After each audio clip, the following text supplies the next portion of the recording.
ઓમ શ્રી ગણેશાય નમઃ. જય શ્રી કૃષ્ણ મિત્રો. આજે આપણે સૂર્યનારાયણના એક ઘોડાની વાત કરીશું. જે સૂર્યનારાયણનો રથ છે એમાં જે ઘોડા હોય છે એની આપણે એક ઘોડાની વાત કરીશું. ખૂબ જ સરસ મજાની આ વાર્તા છે. સ્ત્રી હઠની એક આ વાર્તા છે. સમજવા જેવો વિડીયો છે તો ધ્યાનથી પૂરા મનથી સાંભળજો. વિડીયો સારો લાગે તો લાઈક અને શેર કરવાનું ભૂલશો નહીં. કોમેન્ટ બોક્સમાં એકવાર ભગવાનનું નામ પણ જરૂર લખજો. હર હર મહાદેવ. શિવશક્તિની જય. આપણે નારી જાતિના ગુણોની વાત કરીએ તો ગુણ તો નારી જાતમાં ખૂબ જ હોય છે, જેનું વર્ણન કરવું અઘરું છે. અને દુર્ગુણોની વાત કરીએ ને તો નારી જાતના 3 પ્રમુખ દુર્ગુણ છે જે વિનાશનું કારણ બને છે. પહેલો દોષ છે બિનજરૂરી જીદ, હઠ. બીજો દોષ છે બનાવટી રડવું. અને ત્રીજો દોષ છે કડવા વેણ, કડવી વાણી બોલવી. દ્રૌપદીજીને એક જીદે મહાભારત કરાવી. બનાવટી રુદનને રાવણના વંશના ભાગલા પાડી દીધા. અને સ્ત્રીઓના કડવા વેણે, કડવા વચન થકી કેટલાય ઘર ઉજળી ગયા અને અનેક પરિવારો નષ્ટ થઈ ગયા. સ્ત્રીની વાણીમાં અમૃત પણ છે અને ઝેર પણ છે. કોને અમૃત આપવું અને કોને ઝેર આપવું તે તો તેના પર નિર્ભર હોય છે. પરંતુ જો આપણે સ્ત્રી જાતિના ત્યાગ, પ્રેમ, તપ અને સમર્પણની વાત કરીએ તો તેની પણ કોઈ સીમા નથી. પતિના પ્રાણ બચાવવા હાટું એક પત્ની યમરાજા પાસે પણ પહોંચી જાય છે.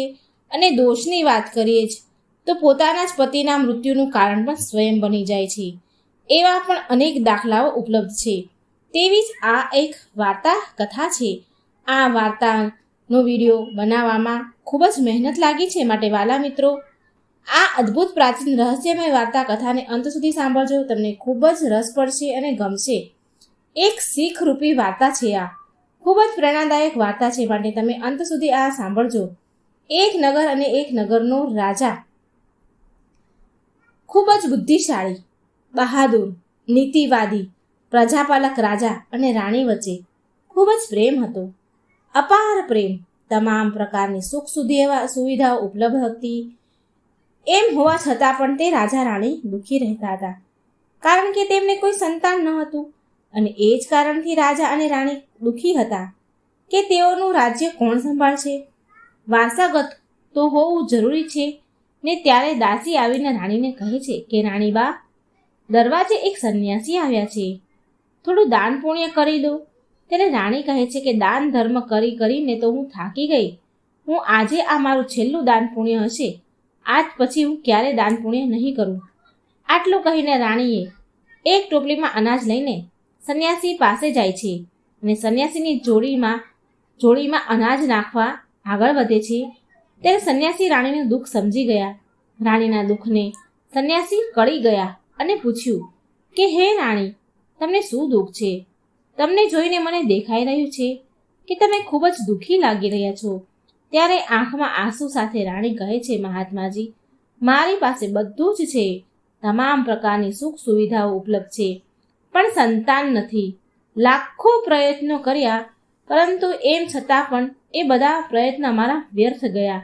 તો એ સાધુ સંન્યાસી બાવા કહે છે, રાણી, તમે ચિંતા ન કરો. હું તમને પુત્ર પ્રાપ્ત થવા માટે વરદાન આપું છું.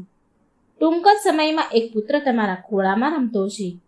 પરંતુ તમારો એ પુત્ર ફક્ત 15 વર્ષ જ તમારી સાથે રહેશે. 15 વર્ષ પછી તે પુત્ર આ દુનિયામાં રહેશે નહીં. એમ કહીને સાધુએ પોતાની જોડીમાંથી ભભૂતિ કાઢી થોડી ભભૂતિ રાણીને આપી અને કહ્યું કે જો તમે આને રાજા સાથે મળીને આ ભભૂતિનું સેવન કરશો તો ભગવાનની કૃપા તમારા ઉપર અવશ્ય થશે. રાણીને વરદાન આપીને સંન્યાસી તો આગળ વધ્યા. રાણીએ વિચાર કર્યો કે જો 15 વર્ષ માટે જ પુત્રનું સુખ મળશે તો પણ કમસે કમ સમાજના લોકોના મેણા ટોણા તો નહીં સાંભળવા પડે. એમ કહીને રાણી વિચારવા લાગી કે પોતાના પુત્રને 15 વર્ષ સુધી ખૂબ જ લાડ પ્રેમ કરશે અને તેને દરેક ક્ષણ ખૂબ જ ખુશ રાખશે. પોતાના પુત્ર વિશે વિચારીને રાણી ખૂબ જ ખુશ થવા લાગી. જ્યારે રાણી રાજા પાસે ગયા ત્યારે રાણી રાજાને વાત કરે છે કે આપણને એક સંન્યાસીએ એક પુત્રનું વરદાન આપ્યું છે. આપણે એક સંન્યાસી તરફથી પુત્રનું વરદાન મળ્યું છે. ત્યારે રાજા કહે છે કે રાણી, અત્યાર સુધી આપણે બંને રોજ દાન પુણ્ય કરતા આવ્યા છીએ. ગરીબોની મદદ પણ કરી છે, યજ્ઞ કર્યા છે, ભંડારની તો કોઈ ગણતરી થાય એમ જ નથી. આજ સુધી આપણે શું શું નથી કર્યું, તેમ છતાં આપણને સંતાન નથી કે ભગવાનના આશીર્વાદ આપણા ઉપર નથી. આ સાબિત થાય છે ભગવાનની કૃપા દ્રષ્ટિ આપણી ઉપર નથી. અને હવે તો આપણે વૃદ્ધ થઈ ગયા છીએ. આ ઉંમરે સંન્યાસીએ આપેલા વરદાનથી આપણને સંતાન ક્યાંથી થશે? રાણીએ કહ્યું, મહારાજ, આપણે જીવનમાં હજારો ઉપાય કર્યા છે, દાન, ધર્મ, યજ્ઞ, તપસ્યા કરી છે, છતાંય આપણને કંઈ મળ્યું નથી. હવે આ છેલ્લો ઉપાય છે અને એ પણ કરી લઈએ. ખબર તો પડે કે સંન્યાસોની ભભૂતિમાં શું ચમત્કાર છે. અને એ પણ કરી લઈએ. ખબર તો પડે કે સંન્યાસોની ભભૂતિમાં શું ચમત્કાર છે. રાજાએ ભભૂતિનું સેવન કર્યું અને બંને ભગવાનનું નામ લીધું અને સંન્યાસીએ આપેલી ભભૂતિનું સેવન કર્યું. થોડા વખત વીતી ગયા પછી ભભૂતિએ તેનો પ્રભાવ બતાવ્યો. રાણી ગર્ભવતી થયા. ત્યારે રાજાને આ સમાચાર મળ્યા ત્યારે રાજાની ખુશીનો તો કોઈ પાર ન હતો. અને એ સમયે પણ આવી ગયો કે રાણીએ એક સુંદર પુત્રને જન્મ આપ્યો. રાજાએ જ્ઞાની પંડિતોને બોલાવી બાળકનું નામકરણ કરાવ્યું. રાજાએ ઘણા બધા વિદ્વાન પંડિતોને દરબારમાં બોલાવ્યા. જ્યારે જ્યોતિષ પંડિતોએ એ બાળકની કુંડળી જોઈ ત્યારે બધા જ્યોતિષોએ બાળકનું ભાગ્ય જોઈને ચિંતિત થઈ ગયા. એટલે રાજાએ પૂછ્યું કે હે જ્યોતિષ બ્રાહ્મણો, તમે શું વાતની ચિંતા કરી રહ્યા છો? ત્યારે જ્યોતિષોએ કહ્યું, રાજાને કહ્યું કે મહારાજ, તમારો પુત્ર ફક્ત 15 વર્ષ સુધી તમારી પાસે રહેશે. પછી તમારો પુત્ર આ દુનિયામાં નહીં રહે.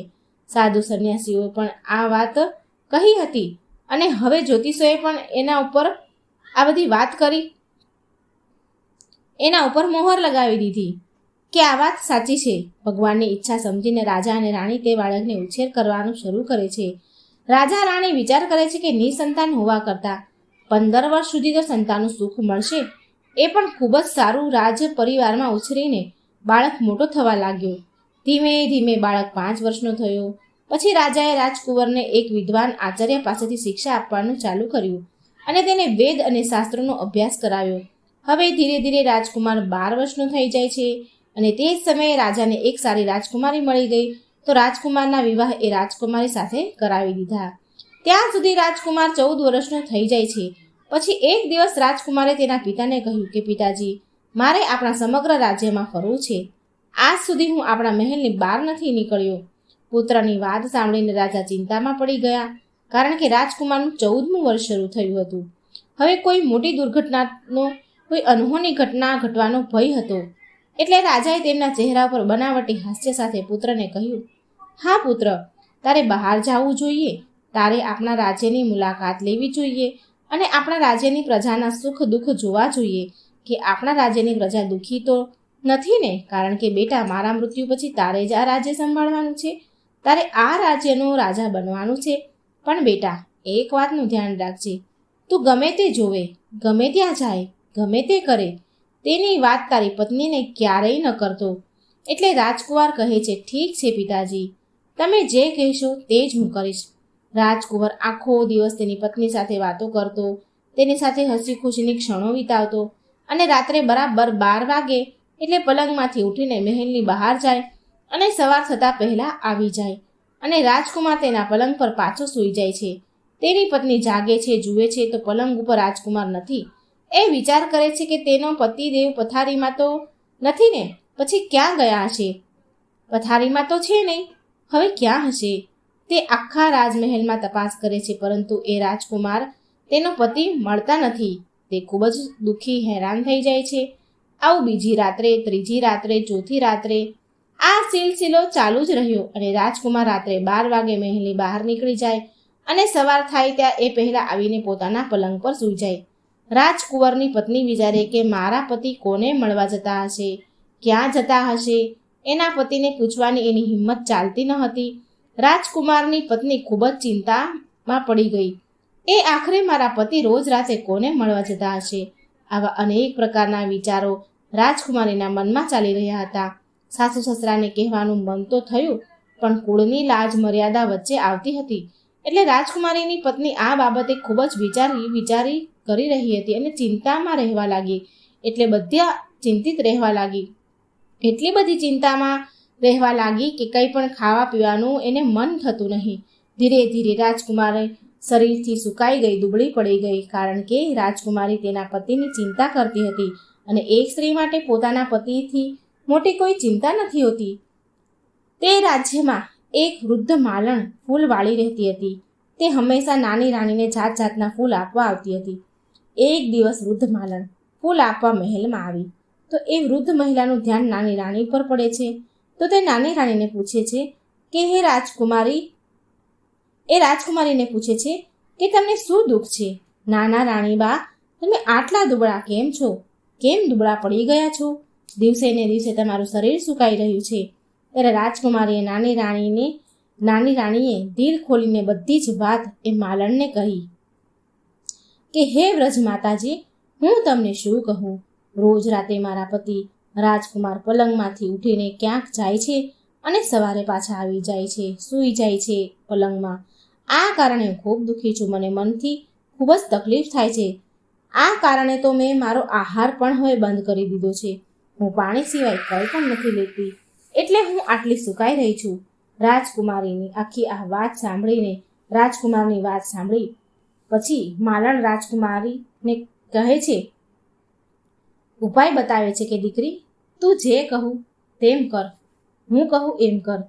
આખી રાત ઊંઘતી નહીં, તું આખી રાત જાગતી રહેજે અને જ્યારે રાજકુમાર ક્યાંક જવા રવાના થાય ત્યારે તું રાજકુમારનો પીછો કરજે કે તે ક્યાં જાય છે અને શું કરે છે, કોને મળે છે. તો એ રાજકુમારીએ નાની રાણી જે હતી એ કહે છે કે માતાજી, મને ઊંઘ આવી ગઈ. તો એ માલણ કહે છે કે તારે જાગવું તો પડશે અને તને ઊંઘ ના આવે એના માટે તું તારા હાથની આંગળી પર ઘા કરી દે અને એમાં થોડું મીઠું ભરી દે. મીઠું તને ખૂબ પીડા આપશે ને તે દર્દના લીધે તને આખી રાત નીંદર નહીં આવે. નાની રાણી કહે છે, ઠીક છે માતાજી, હું આવું જ કરીશ. રાજકુમારે તેની આંગળી પર ઘા કરે છે અને એની ઉપર થોડું મીઠું લગાવી દે છે, જેથી આંગળીમાં ખૂબ પીડા થાય છે. પરંતુ મધ્યરાત્રિ થઈ તો દર્દ ઓછું થયું તો તેને ઊંઘ આવી ગઈ. ફરી નાની રાણી સૂઈ ગઈ. બીજા દિવસે માલણ ફરીથી ફૂલ લઈને આવી રાજકુમારીના મહેલમાં આવે છે અને પૂછે છે કે બેટી, શું તારા પતિ ઉપર તે નજર રાખી શકી?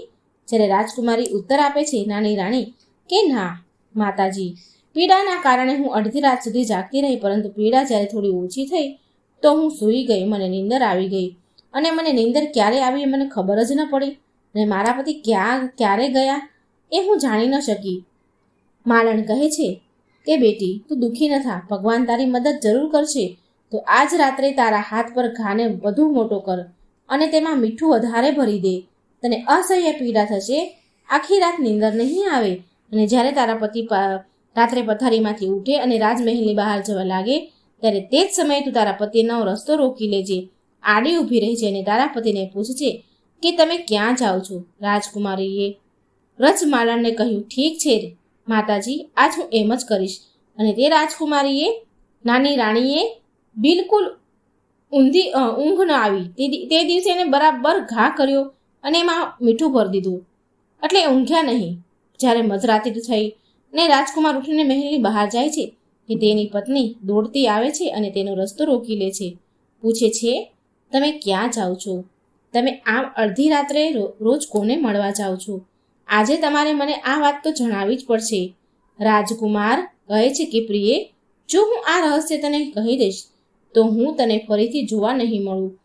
નહીં તો એ નાની રાણી રાજકુમારને કહે છે કે કંઈ વાંધો નહીં, પરંતુ તમે મધ્યરાત્રિએ ક્યાં જાઓ છો તે સત્ય તો તમારે મને જણાવવું જ પડશે. રાજકુમાર એની પત્નીને ખૂબ જ સમજાવે છે, પરંતુ રાજકુમારીની પત્ની માનતી નથી, જીદ કરે છે, હઠ કરે છે અને છેવટે રાજકુમારને એની જીદ આગળ ઝૂકવું જ પડે છે. એ રહસ્ય રાજ ઉજાગર કરવા લાચાર બની ગયા. બીજી તરફ રાજકુમારનું 14મું વર્ષ પૂર્ણ થવા આવ્યું હતું અને તેનું 15મું વર્ષ શરૂ થવાનું હતું. રાજકુમાર મનમાં વિચારવા લાગ્યા કે હવે ભગવાનની કૃપાથી જે થવાનું છે તે થવા દો. આમ વિચાર કરીને તે રાજકુમાર મંત્રો ઉચ્ચાર કરે છે. મંત્ર જાપ કરીને પોતાની પત્નીના બંને હાથમાં કેટલાક અનાજના દાણા મૂક્યા અને કહ્યું કે પ્રિય, તારી આ બંને મુઠ્ઠીમાં અનાજના દાણા છે. પહેલાં તારે જમણા હાથની મુઠ્ઠીના દાણા મારી ઉપર ફેંકવાના છે, પછી તને ખબર પડશે કે હું કોણ છું અને બરાબર તે જ સમયે તારે મારી ઉપર ડાબી હાથના મુઠ્ઠીના દાણા ફેંકવાના છે. જો તું ડાબા હાથની મુઠ્ઠીના દાણા મારી ઉપર ફેંકવાનું ભૂલી ગઈ તો હું તને ક્યારેય મળીશ નહીં. આટલું કહ્યા પછી રાજકુમારી પહેલા તેની જમણી મુઠ્ઠીના દાણા રાજકુમાર ઉપર ફેંકે છે અને શું જુએ છે કે રાજકુમાર અચાનક એક ખૂબ જ સુંદર સફેદ ઘોડામાં પરિવર્તિત થઈ જાય છે અને થોડી જ વારમાં એ ઘોડો ઝડપથી દોડવા લાગે છે. રાજકુમારી તે ઘોડાને ધ્યાનથી જોવા લાગી અને તે ભૂલી જાય છે કે તેને ડાબા હાથની મુઠ્ઠીના દાણા રાજકુમાર ઉપર ફેંકવાના હતા. રાજકુમારી તો ભૂલી જ ગઈ, તે તો ઘોડાને જોવામાં જ વ્યસ્ત થઈ ગઈ. ત્યાં સુધીમાં તો ઘોડો મહેલની ચારેય કોણ આંટો મારી દીધો અને ત્યાંથી પછી નીકળી ગયો અને અચાનક તેની નજર સામેથી ઘોડો અદૃશ્ય થઈ ગયો. પછી રાજકુમારી ઘોડાને પાછા ફરવાની રાહ જુએ છે, પરંતુ રાજકુમાર તો ઘોડામાં પરિવર્તિત થઈ ગયા અને જતા રહે છે અને પાછો આવતો નથી. હવે રાજકુમારી તેના કરેલા પર ખૂબ જ પસ્તાય છે, પોતાની જાતને કોસે છે, પરંતુ હવે તેની જાતને કોસવાથી કોઈ લાભ થવાનો હતો નહીં. સવાર પણ થઈ, રાજકુમાર પાછો આવ્યો નહીં. રાજકુમારીએ આ ઘટના તેના સાસુ સસરા એટલે કે રાજા રાણીને કહી જણાવી. આ સાંભળી એમના ઉપર તો જાણે આભ તૂટી પડ્યું. તેઓ ખૂબ દુઃખી થઈ ગયા. રાજા સાહેબ તો સમજી ગયા કે જે વાતનો મને ભય હતો તે ઘટના તો ઘટી જ ગઈ. રાજા સાહેબ ઈચ્છવા છતાં પણ કંઈ કરી શક્યા નહીં અને ધીમે ધીમે ખાટલા વશ થઈ ગયા અને રાહ જોતા રહેતા કે કોઈ ના કોઈ દિવસ તો મારો રાજકુમાર પાછો ફરશે જ ને. રાહ જોતા જોતા 3 મહિના વીતી ગયા, પણ રાજકુમાર પાછો આવ્યો નહીં. રાજાએ પોતાના સૈનિકોને મોકલી આખા રાજ્યના શહેર અને ગામડાઓમાં શોધખોળ કરાવી, પણ ક્યાંય રાજકુમારની ભાળ મળી નહીં. બીજી તરફ રાજકુમારી પણ તેના મનથી ખૂબ જ દુઃખી હતી કે તેની નકામી જીદના કારણે આ દિવસ જોવાનો વખત આવ્યો. તેણીએ પ્રતિજ્ઞા લીધી કે તેના મનથી દ્રઢ નિર્ણય લીધો કે તેના પતિને પાછો લાવવા માટે કંઈ પણ કરવા તૈયાર છે અને એક દિવસ તે ચોક્કસપણે તેને ઘરે પાછો લાવશે. હવે રાજકુમારી રાણી સવારે ઉઠીને તેના સાસુ અને સસરા પાસે જાય છે અને તેના સાસુ અને સસરા રાજા અને રાણીને કહે છે કે તે રાજ્યની બહાર જઈ રહી છે તેના પતિની શોધખોળ કરવા માટે. રાજા અને રાણીએ પણ એમના પુત્રને પાછો મેળવવાની અનુમતિ આપી અને કહ્યું, બેટા, તારી ઈચ્છા હોય ત્યાં જા, તારે જે કરવું હોય તે કર, તને પૂરી છૂટ છે. અમારા આશીર્વાદ તારી સાથે છે, પણ તું અમારા પુત્રને ઘરે પાછો લાવજે. પછી રાજકુમારી એક સામાન્ય સ્ત્રીનો વેશ ધારણ કરે છે અને તેના કેટલાક નોકર ચાકરો કેટલીક આવશ્યકતી ખાદ્ય સામગ્રી ચીજ વસ્તુઓ સાથે લઈ તેના પતિની શોધમાં નીકળી પડે છે. ચાલતા ચાલતા બંને રાજ્યનું સીમાડું આવે છે અને બંને રાજ્યના સીમાડા ઉપર ત્યાં સરહદ ઉપર એક ભોજનશાળા ખોલે છે. રાજકુમારી રાજ્યની સરહદ પર આવતા જતા મુસાફરોને મફતમાં ભોજન કરાવતી અને તેના ભોજનાલયમાં ભોજન કરવા આવતા લોકોની સામે ભોજન આપતા પહેલા એક શરત મૂકતી હતી કે તેમના જીવનમાં કંઈક અજુગતું, કંઈક અપ્રિય ઘટના ઘટી હોય તો તે મને જણાવો અને પછી જ ભોજન કરો. હવે સેંકડો પ્રવાસીઓ રાજકુમારીની ભોજનશાળામાં ભોજન કરવા આવતા અને તેમના જીવનની બનેલી જે કંઈ સારી કે ખરાબ ઘટના ઘટી હોય તે સંભળાવતા અને ભોજન કરીને પછી તેઓ ચાલ્યા જતા. પરંતુ રાજકુમારીને એના કામની વાત સાંભળવામાં આવતી નથી. તેને ઝંખના રહેતી હતી. આ રીતે ઘણા દિવસો વીતી ગયા. આ દરમિયાન એક બીજી ઘટના ઘટી કે જે વૃદ્ધ માલણ, જે નાની રાજકુમારી રાણી હતી, એને ફૂલ લાવી આપતી હતી, ફૂલ લઈને આવતી હતી એના માટે. તો એક તેને પુત્ર હતો. પુત્ર અને વહુ સવારે કામ કરવા જતા અને સાંજે પાછા આવતા. એમને એક 3 વર્ષનો બાળક પણ હતો. પુત્ર અને વહુ સવારે કામ પર જતા તો તેઓ તેમની પુત્રની સંભાળ રાખવાની જવાબદારી તેમની માતાજીને સોંપતા, કારણ કે વૃદ્ધ માતાજી ઘરે એકલા રહેતા હતા અને તેનો પુત્ર અને વહુ કામ પર જતા અને દરરોજ એ વૃદ્ધ માતાજી તેના પુત્રને ખવડાવે, રમાડે. તે વૃદ્ધ માતાજીને પાન ખાવાની આદત હતી અને એક દિવસ જ્યારે વૃદ્ધ માતાજીએ તેની થેલીમાં હાથ નાખ્યો તો જોયું કે તેની થેલીમાં પાન ન હતું. વૃદ્ધ માતાજીએ, જે માલણ હતા, તે પાન ખાવાની તેને તીવ્ર ઈચ્છા થઈ કે જો હું પાન નહીં ખાઉં તો મારો દિવસ કેવી રીતે પસાર થશે. આમ વિચાર કરી કે મારો પુત્ર અત્યારે રમી રહ્યો છે નાનો, હું નજીકમાં કોઈ દુકાને જઈને પાન લઈ આવું. આમ વિચાર કરીને તે વૃદ્ધ માલણ પાડોશની દુકાનમાં પાન લેવા ગયા ત્યારે વૃદ્ધ માતાજી પાન લેવા ગયા તો પાન લઈને પાછા ફરવામાં એને મોડું થઈ ગયું.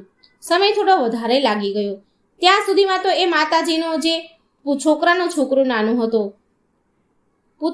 પુત્ર વધુ પણ ઘરે આવી ગયા અને તેઓએ જોયું કે તેમનો બાળક ઘરે એકલો રડી રહ્યો છે.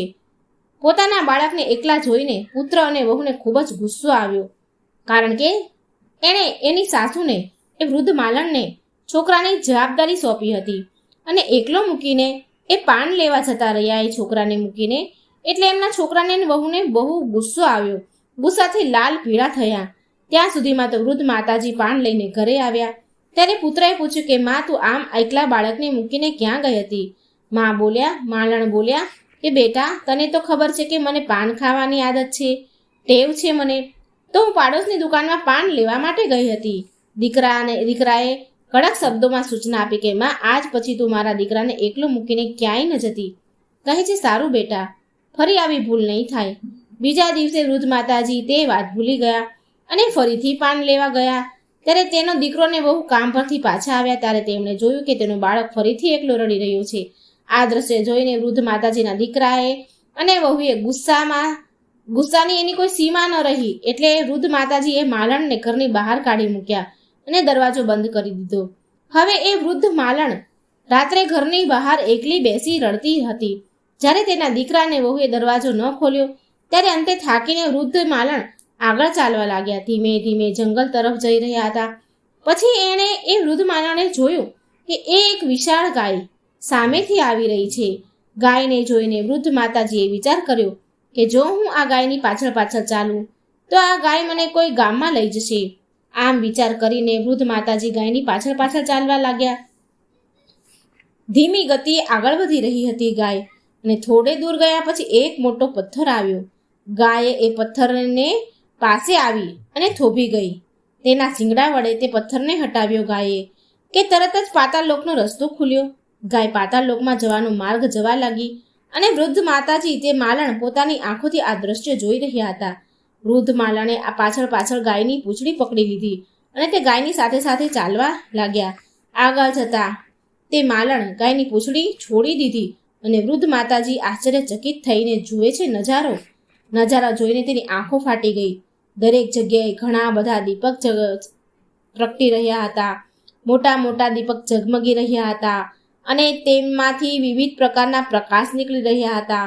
એક અદ્ભુત ઘટના ઘટે છે અને તે જ સમયે એક અદ્રશ્ય વ્યક્તિ આવે છે અને તે ગાયને સાંકળથી બાંધે છે અને દૂધ દોવા લાગે છે. આ દ્રશ્ય જોઈને વૃદ્ધ માલણ ખૂબ જ ડરી ગયા.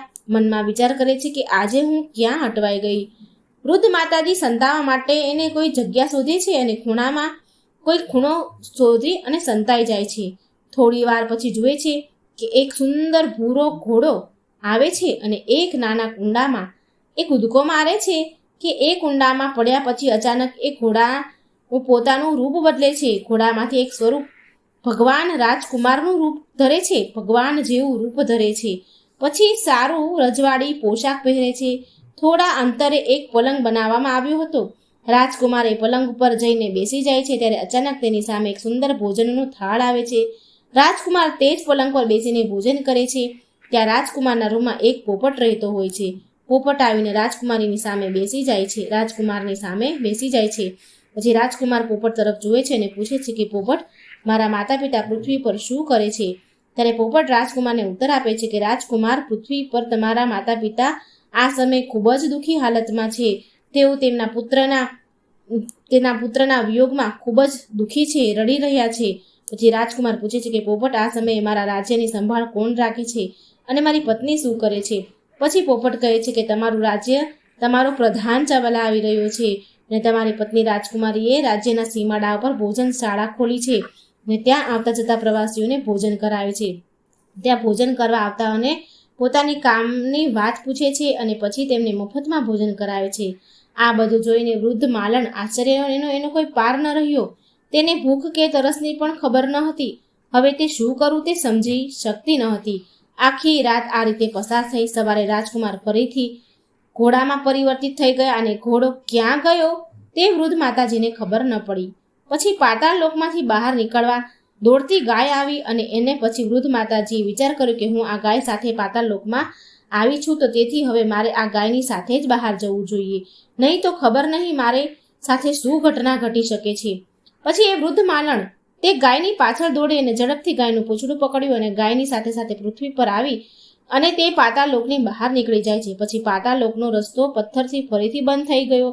ગાય તો જંગલ તરફ ગઈ, પણ તે દ્રશ્યો જોઈને તે વૃદ્ધ માલણ ખૂબ જ ગભરાઈ ગયા હતા. તેણે જે કંઈ જોયું હતું તે કોઈને કહેવા માટે કે તે એકદમ બેચેન હતા કે હું કોને કહું. અને એ જ સમયે અચાનક વૃદ્ધ માલણને વિચાર આવ્યો કે રાજકુમારી રાજ્યની સરહદ પર એક ભોજનશાળા ચલાવે છે, માટે આ વાત હું રાજકુમારીને ન કરું તો કોને કરું? આ વાત હું રાજકુમારીને કહીશ. રાજકુમારીને મારી વાત ગમી ગઈ અને તે સમજી ગઈ તો આજથી મારે ખાવા પીવાની ચિંતા નહીં કરવી પડે. એમ વિચારીને એ વૃદ્ધ માલણ રાજકુમારીની ભોજનશાળામાં પહોંચ્યા. ત્યાં ભોજનશાળાના દરવાજા એક ઢોલ રાખવામાં આવ્યો હતો. વૃદ્ધ માતાજીએ જોરથી ઢોલ વગાડવા લાગ્યા અને ઢોલનો અવાજ સાંભળીને રાજકુમારીને વિચાર આવ્યો કે આજે કોઈ મોટી વાત કહેવા આવ્યું છે મને. સૈનિકોને આદેશ આપ્યો કે જાઓ એને તપાસ કરો કે બહાર કોણ આવ્યું છે. સૈનિકો વૃદ્ધ માલણ પાસે પહોંચ્યા અને તેઓ એ વૃદ્ધ માલણનો ઢોલ વગાડતા જુએ છે અને પૂછે છે કે તમે ઢોલ કેમ વગાડો છો? તો વૃદ્ધ માલણ કહે છે કે મેં સાંભળ્યું છે કે અહીં ભોજનશાળામાં ભોજન મફતમાં મળે છે, એટલે હું તમારી પાસે ભોજનશાળામાં ભોજન કરવા માટે આવી છું. તો સૈનિકોએ જવાબ આપ્યો કે માતાજી, તમને ભોજન તો મળશે, પણ એ માટે તમારે કંઈ નવી વાત કરવી પડશે. ત્યારે વૃદ્ધ માલણ કહે છે કે હા બેટા, હું એવી નવી વાત લઈને જ આવી છું જે સાંભળીને તમે દંગ રહી જશો. વૃદ્ધ માલણની વાત સાંભળીને સૈનિકોએ રાજકુમારીને કહ્યું કે વૃદ્ધ માતાજી દરવાજા પર ઊભા છે અને તે કંઈક નવી વાત કહેવા માંગે છે. રાજકુમારે સૈનિકોને આદેશ આપ્યો કે એ વૃદ્ધ માતાજીને અહીં લઈ આવ્યો.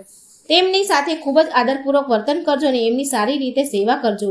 સૈનિકોએ રાજકુમારીનો આદેશ મળતા તેઓ વૃદ્ધ માલણને અંદર લઈ આવ્યા. એમની ખૂબ જ સેવા કરી અને વૃદ્ધ માલણ આગળ સુંદર વાનગીઓ ભરેલો થાળ મૂક્યો. વૃદ્ધ માલણે ઘણા દિવસો સુધી ભૂખ્યા હતા, એને ભોજન કર્યું ન હતું. જ્યારે સ્વાદિષ્ટ ભોજન જોયું અને ખાવાનું એને શરૂ કર્યું, પછી સૈનિકોએ વૃદ્ધ માતાજીને રાજકુમારી પાસે લઈ ગયા. તો રાજકુમારી વૃદ્ધ માતાજીને જોઈને માલણને ઓળખી ગઈ. રાજકુમારીને જોતા જ વૃદ્ધ માતાજી પણ તેને ઓળખી ગયા અને આશ્ચર્ય સાથે પૂછ્યું કે બેટા, તું અહીં કેવી રીતે આવી? જે રાજકુમારી પૂછે છે કે હે માતાજી, તમે મને કઈ નવી વાત કહેવા માંગતા હતા તે મને જલ્દી કહો, જણાવો. પહેલા તો વૃદ્ધ માતાજીએ એ વૃદ્ધ માલણે વાત રાજકુમારીને કહેવા માંગતી ન હતી, પણ રાજકુમારીએ વારંવાર વિનંતી કરી આગ્રહ કર્યો કે માતાજી, જો તમે એવી કોઈ રહસ્યમય વાત સાંભળી હોય, કોઈ ઘટના જોઈ હોય તો મને ચોક્કસ કહી જણાવો. હું આજીવન તમને રાજમહેલમાં રાખીને તમારી સેવા કરીશ. રાજકુમારીની આ વાત સાંભળીને તે વૃદ્ધ માલણ ખુશ થઈ ગઈ અને રાજકુમારીને બધું જ કહ્યું કે તે જેમણે જોયું હતું. વૃદ્ધ માતાજીની વાત સાંભળીને રાજકુમારીને ખાતરી થઈ ગઈ કે વૃદ્ધ માલણ જે કંઈ જોવે છે એ પુરુષ બીજો કોઈ નહીં પણ તેનો પતિ જ છે. ત્યારે રાજકુમારી વૃદ્ધ માતાજીને કહે છે, હે માતાજી, તમે જે કંઈ જોયું ત્યાં કૃપા કરીને મને લઈ જાઓ. પછી એ વૃદ્ધ માલણ રાજકુમારીને સમજાવતા કહે છે, બેટા, મેં જે ઘટના જોઈ છે તે પાતાળ લોકની ઘટના છે. હું તો કોઈક રીતે ત્યાંથી બહાર આવી ગઈ, પણ જો તું ત્યાં જઈશ તો તારા પ્રાણ જોખમમાં આવી જશે. તારી સાથે કોઈ અધિક ઘટના પણ ઘટી શકે છે. પણ રાજકુમારીને વૃદ્ધ માલણની આ વાત સાંભળવી ન હતી. એને તો બસ જવું જ હતું. એણે આમ વૃદ્ધ માતાજીની વાત સાંભળી નહીં. છેવટે વૃદ્ધ માલણે ત્યાં લઈ જવા માટે એને તૈયાર થઈ ગયા અને કહે છે કે ઠીક છે બેટા, જો તારે ત્યાં જવું જ છે તો હું તને ત્યાં જરૂર લઈ જઈશ, પરંતુ આજે નહીં, કાલે. આજ હું બહુ થાકી છું. તેથી બીજા દિવસે રાજકુમારીએ વૃદ્ધ માલણની હારે તે જ સ્થળ પર પહોંચે છે જ્યાં એક પથ્થર રાખવામાં આવ્યો હતો. થોડી વાર પછી ગાય આવી તેના શિંગડાથી પથ્થર હટાવે છે અને પાતાળલોકનો માર્ગ ખુલી ગયો. તે રસ્તેથી ગાય પાતાળલોકમાં જવા લાગી. રાજકુમારી પણ ગાયનું પૂંછડું પકડી અને પાતાળલોકમાં ગઈ અને સાથે વૃદ્ધ માતાજી પણ ગયા. બંને ખૂણે સંતાઈ અને પાતાળલોકનો નજારો જોવા લાગ્યા. થોડી વાર પછી એક સફેદ ઘોડો આવે છે અને તે ઘોડા એક કુંડમાં પડે છે અને પછી ઘોડામાંથી રાજકુમાર બની જાય છે. બીજા કુંડમાં સ્નાન કરે અને સુંદર વસ્ત્રો પહેરીને પોતાના પલંગ પર આવીને બેસી જાય છે. પલંગ પર બેસીને રાજકુમાર ભોજન કરે છે. અને સૂતા પહેલા રાજકુમાર સૂર્યદેવને આહ્વાન કરે છે, સૂર્યદેવનું સ્મરણ કરે છે. અને તે પછી રાજકુમાર પોપટ સાથે વાત કરે છે અને પોપટને પૂછે છે કે એ પોપટ, પૃથ્વી પર મારા માતા પિતા શું કરી રહ્યા છે? એ દિવસે પોપટ રાજકુમારને કંઈ પણ કહેતો નથી, મૌન રહે છે. પોપટ કંઈ બોલતો નહીં તો રાજકુમારને શંકા થવા લાગે છે કે બધું બરાબર નથી. રાજકુમારે પોપટ સાથે વાત કરવાનું બંધ કરી દીધું અને બીજી તરફ વૃદ્ધ માલણ અને રાજકુમારી આ દ્રશ્ય જોઈ રહ્યા હતા. પછી રાજકુમારીથી ધીરજ ન રહેવાયું નહીં. તે તરત જ દોડતી તેના પતિ પાસે ગઈ અને રાજકુમાર જે પલંગ પર સૂતો હતો, રાજકુમારી તેના પતિના પગને સ્પર્શ કરવા આગળ વધી તો રાજકુમાર તેને જોઈ ગયો અને જોઈને તેની પત્નીને ઓળખી ગયો. તે તરત જ થોડો પાછો હટી ગયો અને બોલ્યો કે નહીં રાજકુમારી, મને સ્પર્શ કરશો નહીં તો મોટો સર્વનાશ થશે. પછી રાજકુમારી થોડી પાછળ હટી અને તે ક્ષણે રાજકુમારી તેના બંને હાથ જોડી અને રાજકુમારને તેની ભૂલ માટે પસ્તાવો વ્યક્ત કરે છે, માફી માંગે છે અને તેની ભૂલ માટે માફી માંગી. રાજકુમારીએ કહ્યું કે પતિનાથ, મારે તમને પૂછવું ન જોઈતું હતું, પણ મેં જીદ કરી તમને મજબૂર કર્યા, એટલે તો હજી સુધી હું સજા ભોગવી રહી છું. આજે હું મારી ભૂલનો પસ્તાવો કરી રહી છું અને મારી ભૂલ હું સ્વીકાર કરું છું. મને ક્ષમા કરો રાજકુમાર, મને મારી ભૂલની સજા મળી ગઈ છે. હવે કૃપા કરી અને આપ મારી સાથે ઘેર આવો. તમારા માતા પિતા તમારા વિરહમાં અડધા થઈ ગયા છે. તમારી ચિંતા કરીને તમારા માતા પિતા હવે ખોરાક અને પાણી લેવાનું પણ બંધ કરી દીધું છે. તેમનું શરીર સુકાઈને કાંટો બની ગયું છે. તમારા વિના તમારી પ્રજા પણ ઘણી ઉદાસ છે. આખા નગરના લોકો ખૂબ જ ચિંતિત છે. તમારી પ્રજા તમારા વિના સુખી નથી. ત્યારે રાજકુમારીને કહે છે કે તમે ખૂબ જ મોટી ભૂલ કરી છે. હવે ફરીથી આવી ભૂલ કરશો નહીં. તો હજી તો હું તમને દેખાઉં છું અને પછી તો દેખાઈશ પણ નહીં. રાજકુમારની વાત સાંભળીને રાજકુમાર જોરથી રડવા લાગે છે. રાજકુમાર કહે છે કે હે પ્રિય, તું મને પાછું મેળવવા માંગે છે તો તારે એક કામ કરવું પડશે અને આ કામ તારે એકલીએ કરવું પડશે અને આ કામ ઘણું મુશ્કેલ છે, સરળ નથી. ત્યારે રાજકુમારી રાજકુમારને કહે છે કે હવે તમને પાછા પામવા માટે હું ગમે તેટલું મુશ્કેલ કામ હોય તો પણ ચોક્કસ પાર પાડીશ. તો રાજકુમાર કહે છે, રાણી, તમે આ પાતાળ લોકમાંથી જાઓ. એક વિશાળ ગાઢ જંગલ છે અને એવા 6 વિશાળ જંગલો વટાવી અને જ્યારે તમને 7મું જંગલ તમે પહોંચશો, 7મા જંગલે, ત્યારે તે જંગલની વચ્ચે એક પીપળાનું ઝાડ છે. તમે એ પીપળાની આજુબાજુના પાંદડા અને ઝાડીઓ બધું કાપીને ફેંકી દેજો અને તે જગ્યાને સ્વચ્છ મેદાન બનાવી દેજો. તે સ્થળે જંગલી હિંસક જાનવરો પણ છે, જેમ કે સિંહ, દીપડો, રીંછ, ચિત્તો. તમારે એ પ્રાણીઓથી પણ સચેત અને સાવધાન રહેવું પડશે અને તે જગ્યા ઉપર ગંગાજળ છાંટી અને શુદ્ધ કરી એ જગ્યા છાણથી લીપજો અને પછી તમે ત્યાં ખૂબ જ એક સુંદર રંગોળી બનાવજો. પછી તે જ જગ્યાએ બેસીને પૂજા કરજો અને તે પછી તે પીપળાના પણ પૂજા કરજો, પીપળાના ઝાડની પણ પૂજા કરજો. આ કાર્ય બપોર પહેલા કરવું પડશે. તમારે તે જગ્યાએ બેસીને શ્રદ્ધાપૂર્વક સૂર્યનારાયણનું આહ્વાન કરજો, તેમના જાપ કરવા પડશે. પછી પ્રસન્ન થઈને સૂર્યનારાયણ તે સ્થાન પર પ્રગટશે.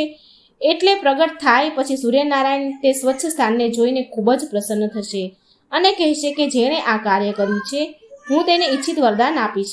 પછી તમે સૂર્યનારાયણના રથનો ડાબો ઘોડો વરદાનમાં માંગી લેજો. આ કાર્ય તમે પૂર્ણ કરો તો જ તમે મને ફરી વખત પામી શકશો.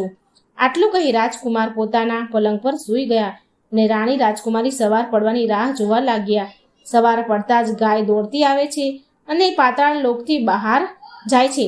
ત્યારે એ રાજકુમારીને વૃદ્ધ માતાજી બંને ગાયનું પૂંછડું પકડીને બહાર પૃથ્વી પર આવી ગયા. એ પછી રાજકુમારીએ વૃદ્ધ માતાજીને કહ્યું કે માતાજી, તમારું કાર્ય અહીં પૂરું થયું.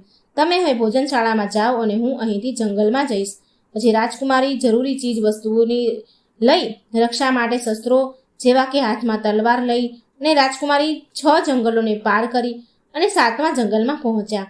સર્વપ્રથમ તો રાજકુમારી ત્યાં રહેતા સિંહ, દીપડા, રીંછ અને અન્ય પ્રાણીઓને ભગાડે છે. પછી તે જગ્યાને સાફ કરી નાખે છે, ગંગાજળનો છંટકાવ કરે છે, પછી છાણથી લીપી અને ત્યાં રંગોળી પૂરે છે અને પછી જેમ રાજકુમારે કહ્યું તેવી જ રીતે ધ્યાન કરવા બેસે છે.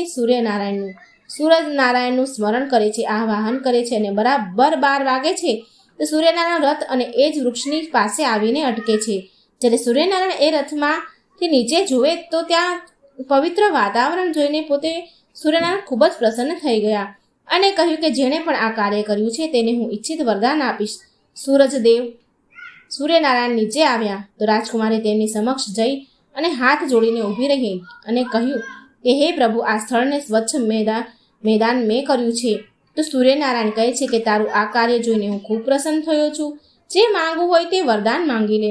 ત્યારે રાજકુમારીએ માંગણી કરી કે હે સૂર્યદેવ, હે પ્રભુ, મને તમારા રથનો ડાબો ઘોડો આપો. ત્યારે સૂર્યનારાયણ કહે છે કે ના, હું તને બીજું કંઈ પણ આપી શકું છું, પણ મારા રથનો ડાબો ઘોડો હું તને નથી આપી શકતો. મારી પાસે મારા રથ સિવાય બીજા 12 ઘોડા છે. જો તું ઈચ્છે તો તેમાંથી કોઈ પણ ઘોડો માંગી લે, પણ હું આ રથનો ડાબો ઘોડો તને નથી આપી શકતો. તું ભલે મારા રથનો જમણો ઘોડો માંગી લે. પણ સૂર્યદેવના ના પાડવા છતાં પણ રાજકુમારી ડાબો ઘોડો વારંવાર માંગતી રહી અને તે કહેવા માંડી કે હે મહારાજ, હે પ્રભુ, જો તમે મને તમારા રથનો ડાબો ઘોડો નહીં આપો તો હું મારા પ્રાણની આહુતિ આપી દઈશ. રાજકુમારની વાત સાંભળીને સૂર્ય ભગવાન ખૂબ જ મજબૂર થઈ ગયા, કારણ કે સૂર્યદેવ રાજકુમારીને વચન આપ્યું હતું કે આપેલા વચનથી પાછી પાની તો હવે કરી શકાય નહીં. છેવટે સૂર્યનારાયણે કહ્યું કે ઠીક છે બેટા, મારા રથનો ડાબો ઘોડો તને આપ્યો, પણ એ ઘોડો અહીં નથી, પાતાળ લોકમાં છે. તારે પાતાળ લોકમાં જવું પડશે.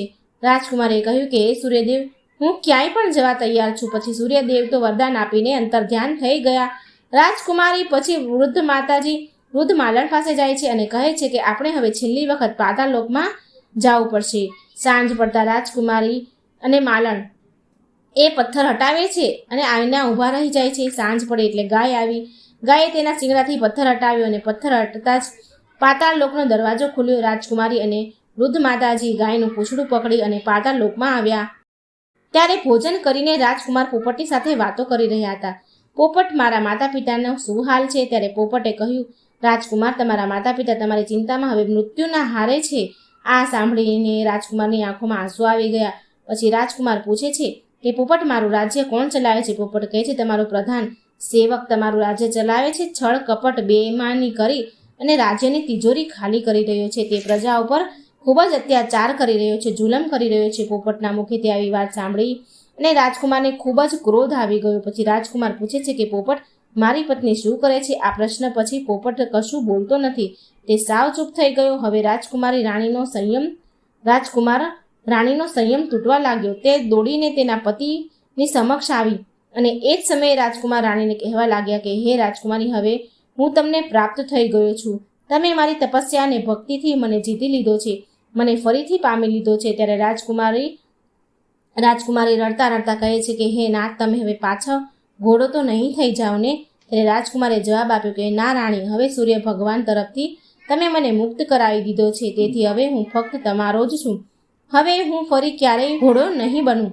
રાજકુમારે રાજકુમારીને આગળ કહ્યું કે હે રાજકુમારી, તે મને પામવા માટે આટલા બધા કષ્ટો લીધા છે, તે કેટલાય કષ્ટો સહન કર્યા છે, એટલે તો સૂર્યદેવે મને આ જન્મમાંથી હંમેશા માટે મુક્ત કર્યો છે. રાજકુમારી પ્રેમથી રાજકુમારને ગળે લાગી. જ્યારે સવાર થઈ ત્યારે તે ગાયની સાથે તેની પત્ની અને વૃદ્ધ માલણ સાથે પૃથ્વી પર આવ્યા. પૃથ્વી પર આવતા જ વૃદ્ધ માતાજી અને રાજકુમાર ભોજનશાળાનો બધો સરસામાન ગરીબોમાં વહેંચી દીધું અને તેઓ પોતાના રાજ્યમાં પાછા ફર્યા. રાજકુમારને જોઈને પ્રધાન ખૂબ જ ચિંતિત થઈ ગયો. એણે તો વિચાર કર્યો હતો કે રાજાને કોઈ પુત્ર નથી અને રાજા તો હવે વૃદ્ધ થઈ ગયા છે, માટે હવે આ રાજ્ય તો એનું જ છે. હવે રાજકુમારને તે પ્રધાનને પકડી લે છે, જેલમાં કેદ કરાવી દે છે. તે પ્રધાનને તેણે પોતાના સિંહાસનને સંભાળ્યું અને બધું જ કાર્યભાર પોતાના હાથમાં લઈ લીધો. પછી રાજકુમાર તેમના વૃદ્ધ માતા પિતાને મળવા જાય છે અને જુએ છે કે પોતાના પુત્રના વિરહમાં માતા પિતા સંપૂર્ણપણે સુકાઈ ગયા હતા. રાજા અને રાણીની આંખમાંથી તો આંસુઓની ધારા વહેવા લાગી. તેમની વધતી ઉંમર અને પુત્રના વિરહના કારણે બંને વૃદ્ધ થઈ ગયા હતા અને પુત્રને જોતા તેમના શરીરમાં એક નવી ઉર્જા, એક નવી શક્તિ આવી ગઈ. તેઓ તરત જ તેમના પુત્રને ભેટી પડ્યા. રાજા અને રાણીની અંદર અચાનક જીવ આવી ગયો. થોડા દિવસો પછી તે પથારીમાં ઉઠીને ફરવા લાગ્યા. પછી રાજકુમારના પાછા ફરવાના સમાચાર સમગ્ર રાજ્યમાં ફેલાઈ ગયા અને રાજકુમાર રથ પર બેસી અને તેમની પ્રજાને દર્શન આપે છે અને વચન આપે છે કે હવે પછી તમારી ઉપર કોઈ જુલમ નહીં કરે, કોઈ અત્યાચાર નહીં કરે. મારા માતાજી વૃદ્ધ માતા પિતા અને અક્ષમ થયા તો અમારા દુષ્ટ મંત્રીએ તેમની ઈચ્છા વિરુદ્ધ તમને બંદી બનાવી દીધા હતા. અસક્ષમ હતા મારા માતા પિતા, માટે તમારે આટલું કષ્ટ ઉપાડવું પડ્યું, પણ હવે હું આવી ગયો છું. પછી રાજા અને રાણી પુત્રને બધું રાજપાટ સોંપી અને ભગવાનની ભક્તિમાં લાગી ગયા. ને વૃદ્ધ માતાજી જે માલણ હતા તે રાજકુમારીએ પોતાના વચન અનુસાર રાજમહેલમાં તેને રાખી લીધા અને એમની સેવા કરવાની ખાતરી આપી. બીજી તરફ રાજકુમાર પોતાની પ્રિય રાણી સાથે રાજી ખુશીથી તે પોતાનું જીવન જીવવા લાગે છે. આ વાતનો અર્થ તાત્પર્ય એ છે કે જો સ્ત્રી તેના પતિ પ્રત્યેની સાચી ભક્તિ હોય તો વિધાતાના લેખને પણ બદલી શકે છે. પતિવ્રતા સ્ત્રીઓએ તો બ્રહ્માંડના મોટા મોટા દેવોને પણ તેમના વશમાં કરી લીધા હતા. રાજકુમાર તેની પત્નીને સમજાવે છે કે સ્ત્રીઓમાં આ સૌથી મોટી ખામી છે કે જો તેઓ કંઈક કરવા માટે જીદ કરે છે તો પછી તેઓને ગમે તેટલી મોટી કિંમત કેમ ન ચૂકવવી પડે, પણ તે પોતાની જીદને પૂરી જ કરાવે છે. હે રાણી, જો તમે જીદ ન કરી હોત તો હું તમારાથી અળગો ન થયો હોત. જો આપણે નારી જાતિના ગુણોની વાત કરીએ તો ગુણ તો નારી જાતિમાં ખૂબ જ હોય છે, જેનું વર્ણન કરવું પણ અઘરું છે. અને દુર્ગુણોની વાત કરીએ તો નારી જાતિના 3 પ્રમુખ દુર્ગુણ છે. વિનાશનું કારણ બને છે. પહેલો દોષ બિનજરૂરી જીદ હઠ, બીજો દોષ બનાવટી રડવું અને ત્રીજો દોષ કડવા વેણ કડવી વાણી. દ્રૌપદીજીની એક જીદે મહાભારત કરાવી દીધું. સુરપંખાના બનાવટી રડવાના કારણે રાવણનો વંશ થયો અને સ્ત્રીઓના કડવા વેણ કડવી વાણી થકી કેટલાય ઘર ઉજળી ગયા અને અનેક પરિવારો નષ્ટ થઈ ગયા. સ્ત્રીની વાણીમાં અમૃત પણ છે અને ઝેર પણ છે. કોને અમૃત આપવું, કોને ઝેર આપવું, એ તો સ્ત્રી પર જ નિર્ભર છે. જો મિત્રો તમને આ વાર્તા ગમી હોય, સૂર્યનારાયણના ડાબા ઘોડાની વાર્તા હતી. રથનો જે ઘોડો હોય એમાં ડાબી બાજુના ઘોડા હોય એની આ વાર્તા હતી. તમને વિડીયો પસંદ આવ્યો હોય તો લાઈક અને શેર કરવાનું ભૂલશો નહીં. જય શ્રી કૃષ્ણ. રાધે રાધે. Thank you.